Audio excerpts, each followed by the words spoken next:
I'm just chasing Blake P. He's right there. Just a little ways ahead of me. He's got a snorkel on, so I can't even talk trash. Can't even make fun of him.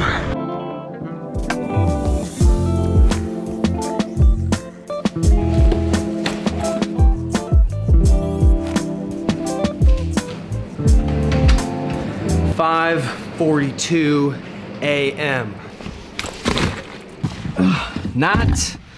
Not an easy day to wake up. Last night, my 3-year-old had to go to the potty multiple times, and he wants me to go with him, and then once we get into the bathroom, he says, "Stop looking at me." So that's cool. And my 2-year-old, who is obsessed with the Incredible Hulk, at 1:30 a.m. today, said, "Hulk, smash!" and just started smashing the side of his crib repeatedly. That's why it was a little bit hilarious that I found one of his Hulk toys in my swim bag this morning. Oh, my legs, every time, every morning. Oh. Currently, the IU team is gone at the men's NCAA championships.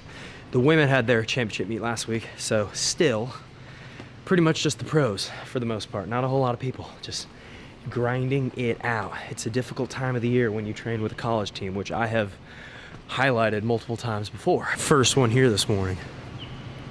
Let's go. Today is a Tuesday, and I'm swimming a double today. Yesterday on Monday, I also did a double, 6,000 in the morning, 6,000 at night. We had a fantastic breaststroke practice. I'll throw the setup for you right there. That was the main set we did in breaststroke practice, and it was a hard one, but most of us, I mean, me and German Max and Lily and Bailey, we're flying. I'm choosing to front load this week with workouts, meaning doing my doubles at the beginning of the week, so that on Thursday and Friday, we can take that afternoon off to go watch the competition, which is happening at the Nat just up the road from us. Just like, we're really lucky we got to go watch the fastest short course meet in the world. Should be there every year, in my opinion. Best pool, should be there every year. Anyway. I know what you're thinking. You're thinking two things right now.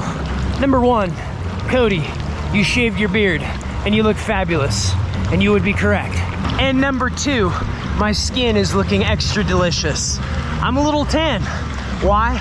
Last week I was in Florida because it was Allie's spring break, and we've got a condo down in Fort Lauderdale. And I got to swim at one of my favorite pools, the Swimming Hall of Fame pool, right there on the beach in Fort Lauderdale. Now, I was gonna make a vlog while I was there, but I decided not to. And I have a story about that I'm gonna tell you after I finish this kick set. To my right, 2,000 long course kick. Honestly, it's not that hard of a set. It's just kind of get through it, because tonight is really the work. Tonight we're putting in the red work, but yeah. Last 100 kick of the set. We are going to fly. I am going to get Blake P. And Katie's gonna go fast too. Morale's low. Morale's low this morning. We're doing our best.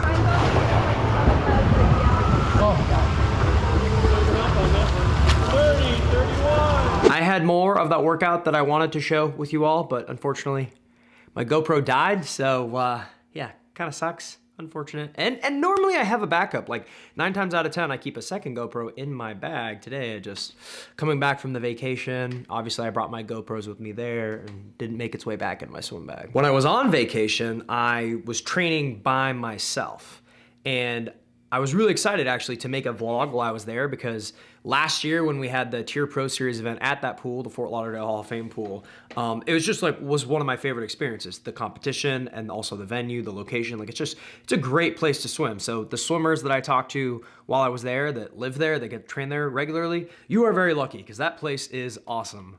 And I had a plan of filming one of my workouts that I was gonna do while I was there, but I didn't end up doing it.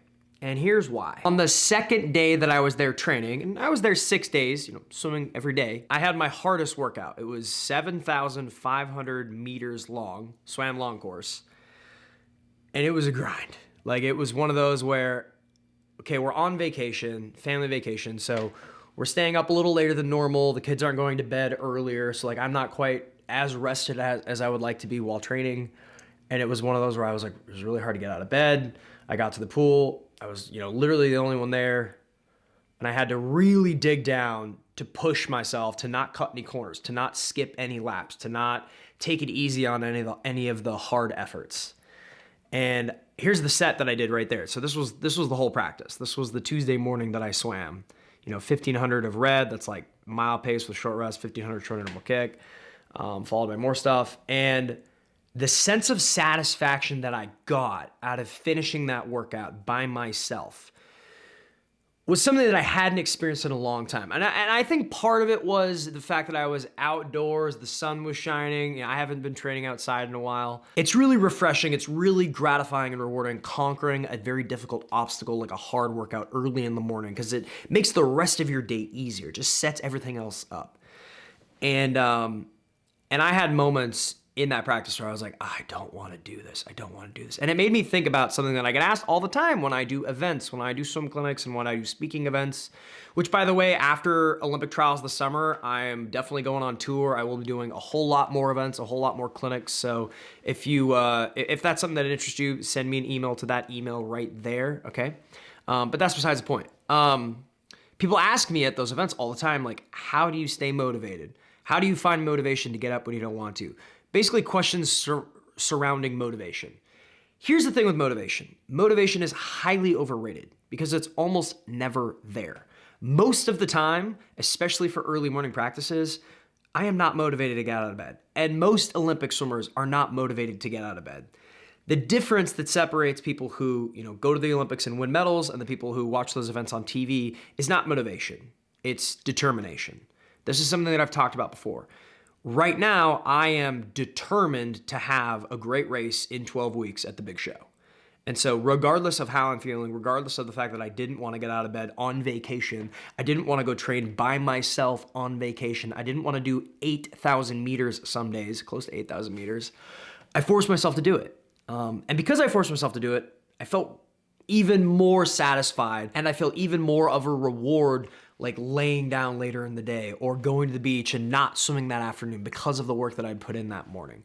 And so my answer to the athletes that ask me, how do you stay motivated? The answer is you're not.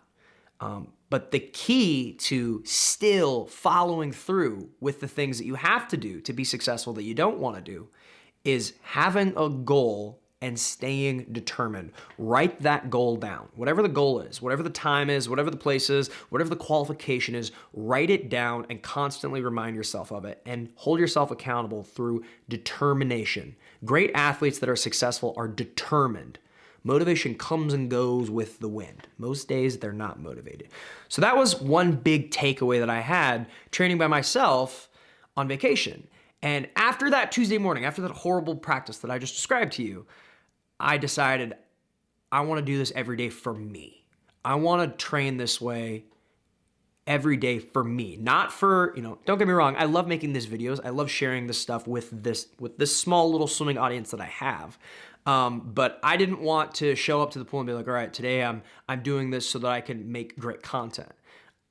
It wasn't about that. It was as I'm doing this so that I can set myself up for success in the future and I can make a video later on. So I've missed a couple weeks here and there, but I promise getting back on it. But I'm doing it for me, doing it because I want to. Doing these practices because I believe that it's going to set me up for success and because I want to. So, and also I got a little bit of a tan. We're just a few weeks away from being able to swim at the outdoor pool here in Indiana. In April, it really warms up. So we're just a few weeks away from being able to swim outside and continuing to get bronze so that we look good this summer. Anywho, on that note, let's take a moment to talk about the sponsor of this video, WaterDrop. Cody, what are the top 3 things you can do to improve recovery? Easy. Number 1, sleep. Number 2, nutrition. Number 3, constant, proper hydration. WaterDrop has been helping me stay hydrated throughout my day for a very long time now. As athletes, a lot of times we need sugar, we need sodium, but most of the time during the day, you don't. You just need to be drinking water. Fortunately, WaterDrop has no sugar, almost no sodium, but it's still packed with electrolytes and all kinds of goodness. Put simply, these microlight hydration cubes make drinking water more regularly easier and better. Get yourself some hydration cubes. They've also got drinkware, bottles, teas, all kinds of stuff. There's a link down there below. Head to go.waterdrop.com/CodyMiller. Use my promo code Cody at checkout to get 15% off your order here in the United States and 10% off everywhere else. Click that link down there, use my code, and thank you WaterDrop for sponsoring this video. I'm baking a loaf of bread right now. Gonna make some avocado toast. That is a sourdough loaf. Oh yeah. Gonna let that loaf sit for about 15 minutes, then slice it up, make myself a meal. I've got a lot of stuff to do today, so I'm gonna wrap this up. As always, thank you all so much for joining me today. If you'd like a personalized video from me to you or someone you know for whatever reason, I am available right there on Cameo. We have merch available at CodyMillerSwim.com. Once again, send me an email if you're interested, if your club or your team is interested in bringing me out for a swim clinic later into the year, because I'm starting to book those now. If you haven't done so already, make sure you hit that subscribe button, and until my next video, I will see you all later.